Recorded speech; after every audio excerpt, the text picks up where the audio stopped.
The GDP rate in the United States had been positive for years since the 2008 financial crisis, over a decade of annual positive GDP growth, until 2020 hit and we all know what happened there. But then it bounced back, moving away from a negative rate of 3.4% in 2020 all the way to a big 5.7% rate of growth in 2021. Everything was starting to look good again, right? Not so much. Even after economists in the US predicted that the GDP rate would be at a positive growth of 1.1% for the first quarter of 2022, it came in well under expectations at negative 1.4% instead. Now we're going to talk about what all of that means in just a second, but first let's talk about what GDP actually is. GDP is a tool used to measure how the economy is doing. It stands for Gross Domestic Product, and it looks at the market value of all US goods and services produced in a year. So to be up or down by a certain percentage is based on comparing the current GDP rate to past periods to see if the economy is growing by making more goods or if it's shrinking by producing less. Now, like I was talking about before, economists in the US actually did think that the GDP would start to shrink again in the future, probably like next year, but they still thought there'd be some solid growth to start off this year. Now, if you're thinking, who cares if the GDP rate's going to be lower next year or this year, what's the difference? Well, the reason that it's big news is because a recession, we all know what that word means, is officially happening when there's 2 consecutive quarters of negative GDP growth, and now we're halfway there. Now, if you haven't been following the GDP news, what you've probably seen is all the red in your stock market portfolio. As of today, the S&P 500 is down more than 18%, which is well past just the market correction. Now, for those of you guys who don't remember what a market correction is basically when a stock or a financial market falls more than 10% from its recent peak. Now, the Nasdaq, on the other hand, is even lower. It's down more than 28% year to date. But here's the thing. The difference between being down 18% versus being down 28% is super interesting because when you're down more than 20%, that's actually what's considered a bear market. This basically symbolizes how low investor confidence is in the market at that time. And then once we start entering that bear market territory, the market typically just keeps falling and just spirals downward from there. You know, it's really all about investor psychology because what typically happens is that the market goes bad and then people start to sell their stocks and then eventually the stock market crashes, right? So what eventually happens after that is that people start to look at these companies that are all of a sudden really, really cheap and start to think to themselves, you know what? Maybe we should actually get back into the market and start buying up these companies that are really, really low right now. And then guess what?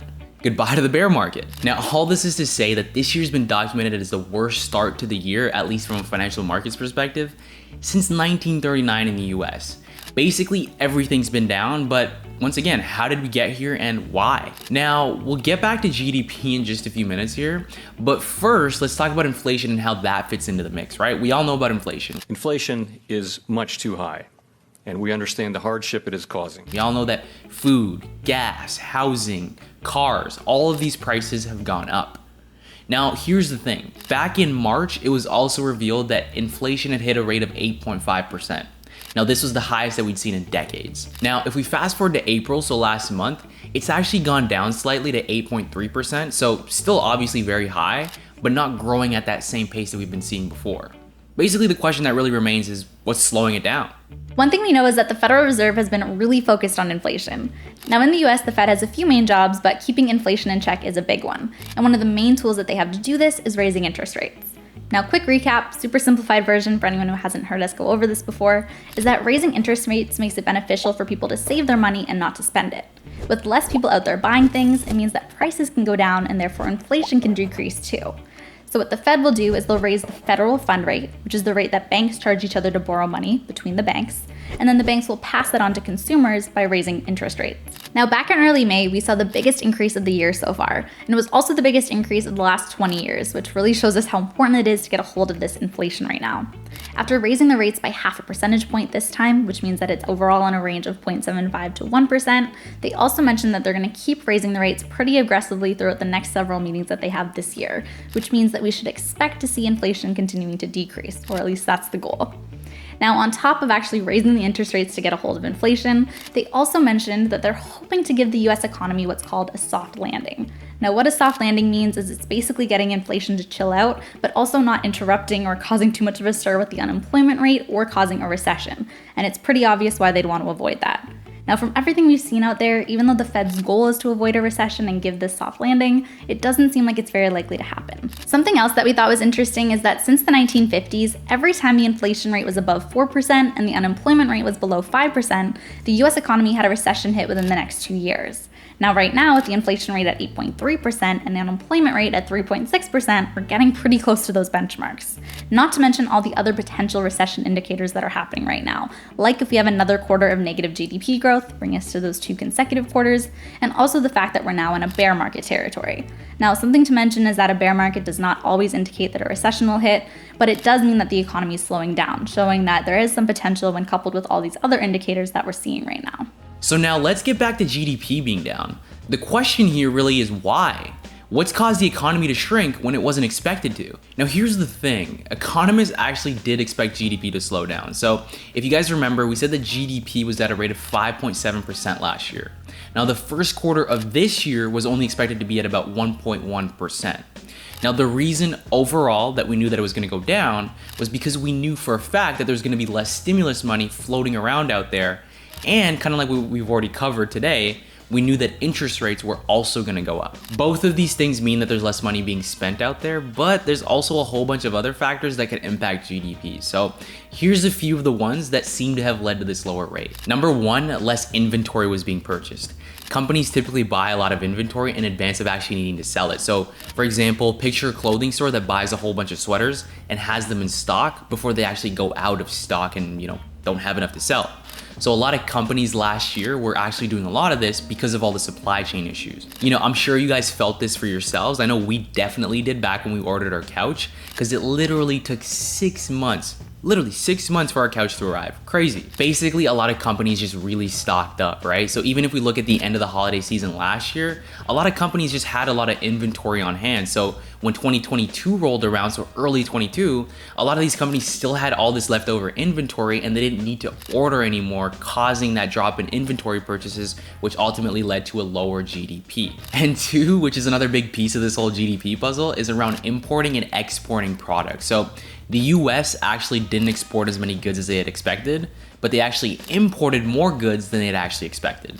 This alone obviously had a huge impact on the drop, but interestingly enough, it is really important to note that spending actually was up, but the thing is, people were spending a lot more overseas as opposed to at home. And now three, which is also super important too, is that there was a decrease in government spending. So with the government cutting things off, like the stimulus program where they were no longer pumping money into the system, this also had a huge impact on the GDP rate, right? So once again, this was as expected. Overall, even though the GDP indicated a shrinking economy, consumer spending being up is actually a huge positive. So economists seem to think that even though, negative GDP rates could mean a recession's coming, it's actually more likely to be a direct result of the Fed raising interest rates to combat inflation, or if people really just stop spending as much. Now, one last thing we want to dive into as a bit of an FYI here is how the GDP rate can fluctuate throughout a recession.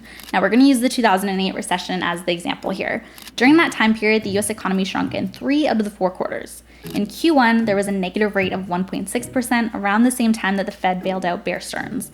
This really was the first sign of a recession, although you don't really know until you're looking back at it and you can see the full picture.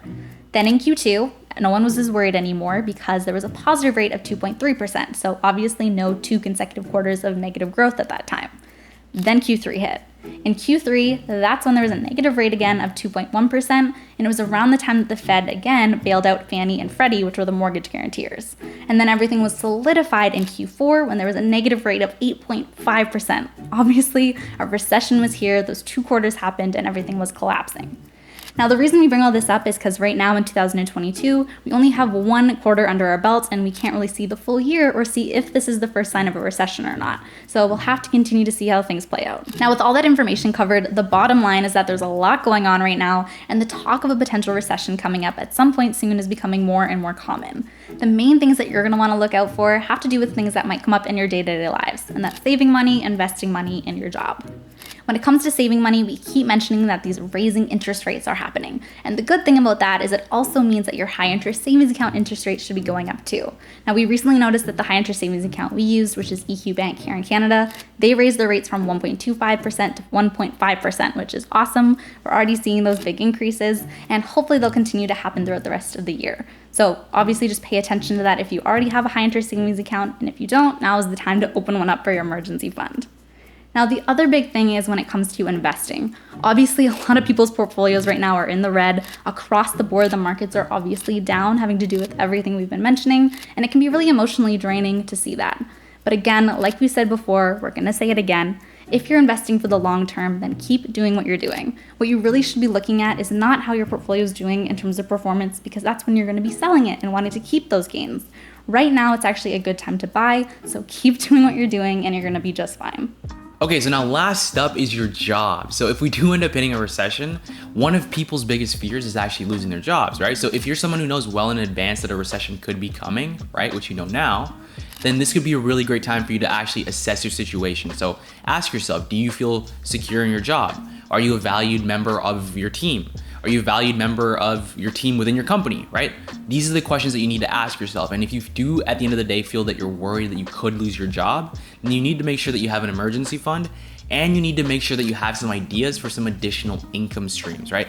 These are just some things that you should think about. Now, after watching this video, if you're someone who's still feeling a little bit shaken up and you need your investing confidence restored, check out the video that we did last week that talks about basically what you should be doing once the markets are down. So right now, and once we do actually get into a recession, what you should be doing then. So yeah, make sure you check out that one after this video. And as usual, make sure you show us some love down below with a like. Make sure you subscribe right there in the corner. And if you haven't already seen it, make sure you check out that video next door. We will be back. You know the vibes. Let's go.